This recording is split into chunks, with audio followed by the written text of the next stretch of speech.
তোমাকে কি ফাঁসানো হলো? মানে কি কারণে, কি মনে হচ্ছে? রাজনৈতিক কারণ। রাজনৈতিক কারণ।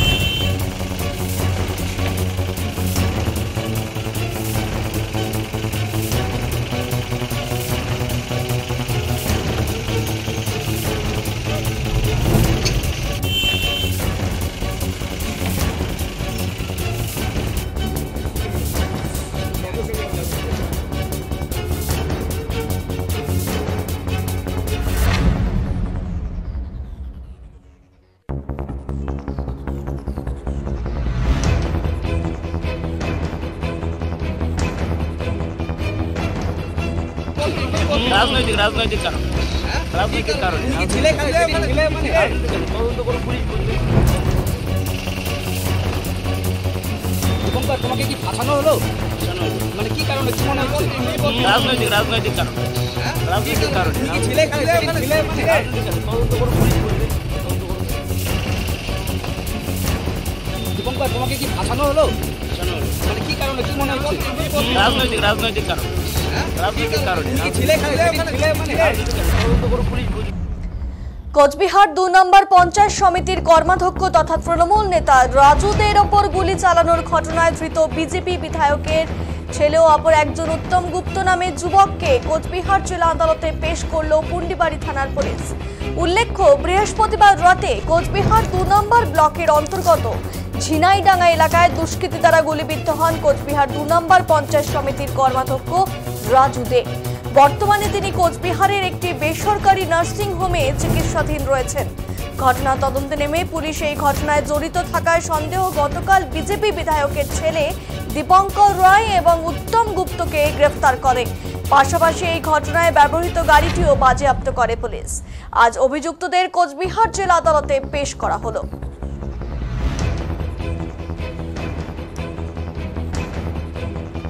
কোচবিহার ২ নম্বর পঞ্চায়েত সমিতির কর্মাধ্যক্ষ তথা তৃণমূল নেতা রাজুদের ওপর গুলি চালানোর ঘটনায় ধৃত বিজেপি বিধায়কের ছেলে দীপঙ্কর রায় এবং অপর একজন উত্তম গুপ্ত নামে যুবককে কোচবিহার জেলা আদালতে পেশ করল পুন্ডিবাড়ি থানার পুলিশ।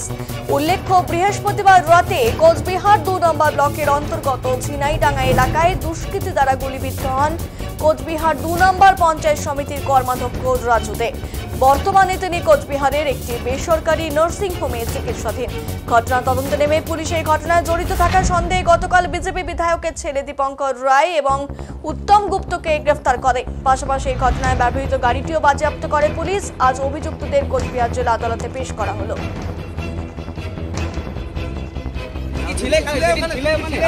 তদন্ত করে পুলিশ বুঝবে।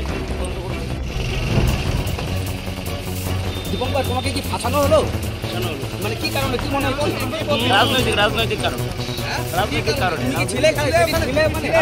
তদন্ত করে পুলিশ বুঝবে।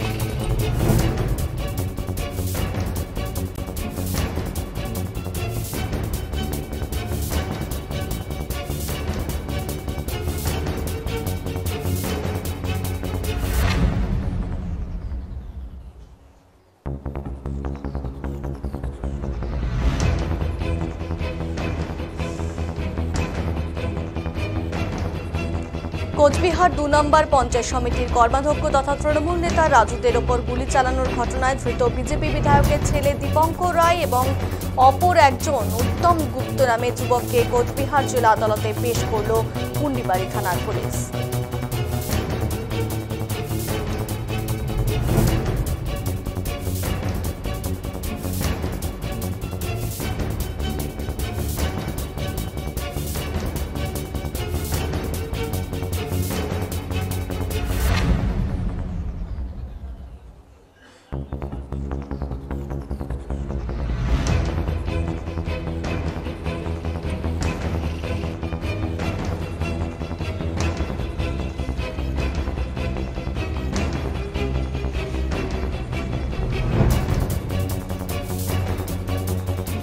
আজ অভিযুক্তদের কোচবিহার জেলা আদালতে পেশ করা হলো।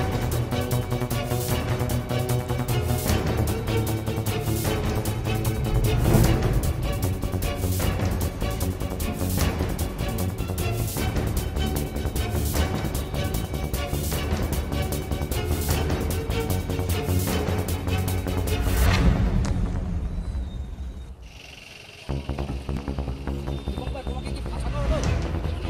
কি কারণে কি মনে হচ্ছে? রাজনৈতিক কারণ। বৃহস্পতিবার রাতে কোচবিহার ২ নম্বর ব্লকের অন্তর্গত ঝিনাইডাঙ্গা এলাকায় দুষ্কৃতী দ্বারা গুলিবিদ্ধ হন কোচবিহার ২ নম্বর পঞ্চায়েত সমিতির কর্মাধ্যক্ষ রাজু দে। বর্তমানে তিনি কোচবিহারের একটি বেসরকারি নার্সিংহোমে চিকিৎসাধীন রয়েছেন।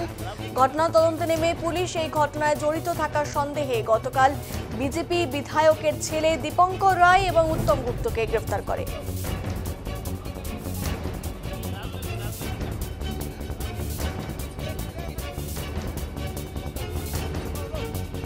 মানে কি কারণে কি মনে হচ্ছে? রাজনৈতিক কারণ। রাজনৈতিক কারণে। দীপঙ্কর তোমাকে কি ফাঁসানো হলো? কি কারণে কি মনে হচ্ছে? রাজনৈতিক কারণ। রাজনৈতিক কারণে। দীপঙ্কর তোমাকে কি ফাঁসানো হলো? মানে কি কারণে কি মনে হচ্ছে?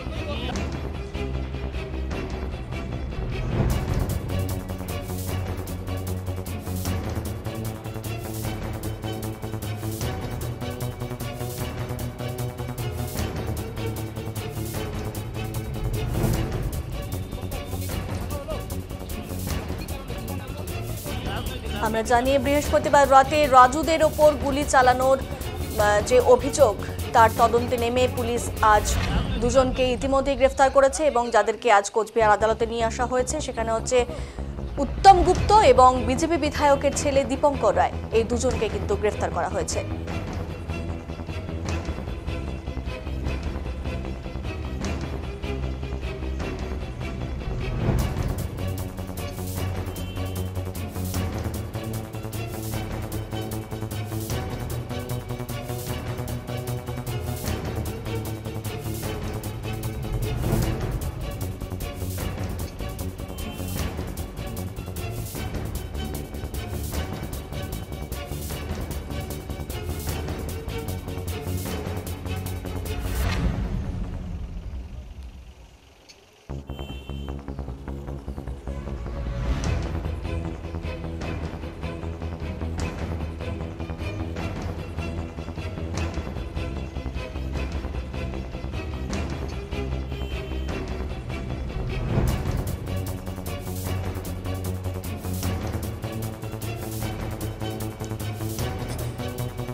এই মুহূর্তে আমাদের প্রতিনিধি বিপুল রয়েছে আমাদের সঙ্গে, আমরা বিপুলের সঙ্গে কথা বলে নেব। বিপুল, আমরা জানি যে রাজুদের ওপর গুলি চালানোর অভিযোগে যে দুজনকে গ্রেফতার করা হয়েছে এবং সিসিটিভি ফুটেজ দেখে যাদের গাড়িও শনাক্ত করা হয়েছে, কি বলবে এই বিষয়ে? এখানে কিন্তু কোনো রাজনৈতিক শত্রুতা নাকি পূর্ব কোনো শত্রুতার জেরে এই ঘটনা ঘটে থাকতে পারে বলে মনে করছো? হ্যাঁ, একদমই সুস্মিতা। দেখো, তোমাকে জানাবো যে আজ যে তৃণমূলের নেতা তথা কোচবিহার ২ নং পঞ্চায়েত সমিতির কর্মাধ্যক্ষ রাজুদের উপর যে আক্রমণকারী সন্দেহে কিন্তু গতকালই দুজনকে গ্রেপ্তার করে পুন্ডিবাড়ি থানার পুলিশ। একজন রয়েছে তাদের মধ্যে দীপঙ্কর রায় এবং অপরজন হচ্ছে উত্তম গুপ্ত। জানা গেছে এই দীপঙ্কর রায় কিন্তু কোচবিহার উত্তর বিধানসভা কেন্দ্রের বিধায়ক সুকুমার রায়ের ছেলে। আজ তাদের দুজনকেই কিন্তু কোচবিহার জেলা আদালতে পেশ করে পুলিশ। তোমাকে জানিয়ে রাখবো, গতকালই কিন্তু কোচবিহার জেলা পুলিশ সুপার জানিয়েছিল যে তৃণমূল নেতাকে গুলি করার দায়ে কিন্তু সন্দেহ করার সাথে কিন্তু দুজনকে গ্রেপ্তার করেছে পুলিশ। কিন্তু উদ্ধার করা হয়েছে এবং সেই গাড়ি কিন্তু পুলিশ হেফাজতে নেওয়া হয়েছে। গতকাল কিন্তু এই কথা জানিয়েছিল পুলিশ সুপার দ্যুতিমান ভট্টাচার্য। পাশাপাশি তিনি জানান কিন্তু এই ঘটনা কিন্তু পুরনো আক্রোশের জন্যই ঘটেছে, পাশাপাশি এর সাথে কোনো রাজনৈতিক শত্রুতা বা কোনো রাজনৈতিক বিষয় রয়েছে কিনা সেটা খতিয়ে দেখছে পুলিশ। তোমাকে জানিয়ে রাখবো, গতকালই কিন্তু আক্রান্ত তৃণমূল নেতা রাজু দেকে কিন্তু যে বেসরকারি নার্সিংহোমে চিকিৎসাধীন রয়েছেন সেখানে দেখা করতে যান উত্তরবঙ্গ উন্নয়ন মন্ত্রী। সেখানে কিন্তু তিনি সাফ জানিয়ে দেন যে খালি বিধায়কের ছোট ছেলে কেন তার বড় ছেলে এবং বিধায়ককেও গ্রেপ্তার করা উচিত, এই কথা কিন্তু বলেন উত্তরবঙ্গ উন্নয়ন মন্ত্রীর। পাশাপাশি তিনি কিন্তু আরেকটা বিষয় জানান, সেটা হলো যে আগামী বিধানসভা নির্বাচনে এর খেসারত দিতে হবে বিজেপিকে। যদিও বিজেপির ওঠা সকল অভিযোগ কিন্তু অস্বীকার করেন বিজেপি বিধায়ক সুকুমার রায়। তিনি কিন্তু পরিষ্কার জানিয়ে দিচ্ছেন যে ফাঁসানো হচ্ছে। পাশাপাশি আজ যে ধৃতদের যে আদালতে তোলা হলো, সেই সময় কিন্তু ধৃত দীপঙ্কর রায় কিন্তু পরিষ্কার জানিয়েছেন যে তিনি রাজনৈতিক চক্রান্তের শিকার হয়েছেন। সুশ্বেতা, বিপুল, এখানে কিন্তু একটি প্রশ্ন যার পরনায় উঠে আসছে, সেটা হলো আমরা জানি আগামী বছর 2026-এ রয়েছে নির্বাচন। সেই নির্বাচনের আগে এই যে বিধানসভার বিজেপি বিধায়কের ছেলের এহেন ঘটনা, এটা বিজেপির শক্তি কতটা খর্ব করতে পারে বলে মনে করছো? হ্যাঁ, একদমই। দেখো সুশ্বেতা, তোমাকে জানিয়ে রাখবো, বিধানসভা নির্বাচন যতটা এগিয়ে আসে ততটাই কিন্তু রাজনৈতিক অস্থিরতা বাড়ছে কোচবিহার জেলাতে।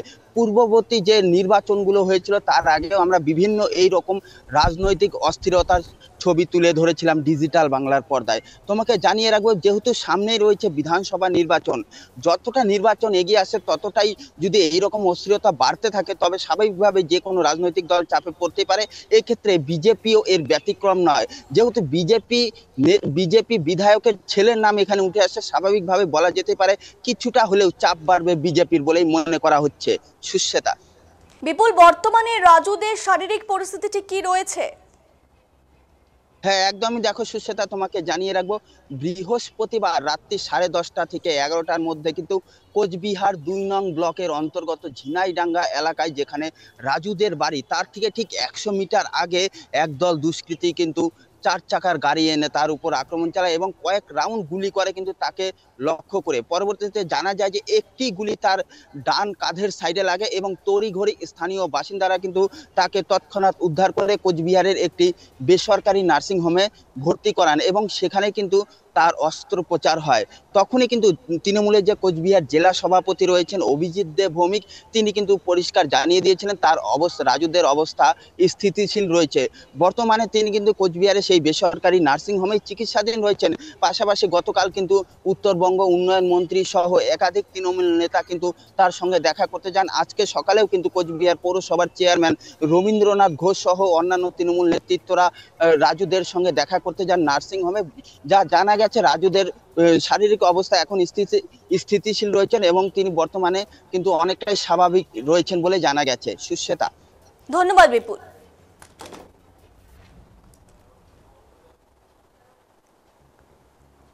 আপনারা শুনলেন, আমরা আমাদের প্রতিনিধির সঙ্গে কথা বলে নিলাম। বর্তমানে কিন্তু রাজুদের অবস্থা অনেকটাই স্থিতিশীল, কিন্তু এই যে আমরা জানি আগামী বছর রয়েছে নির্বাচনের আগে এই যে একটি তরজা, এই যে আক্রমণাত্মক ভূমিকা বিজেপির তরফ থেকে, সেখানে কিন্তু কিছুটা হলেও রাজনৈতিক পরিসরে বিজেপির শক্তি কিছুটা হলেও খর্ব হতে পারে বলে কিন্তু মনে করছে রাজনৈতিক মহল।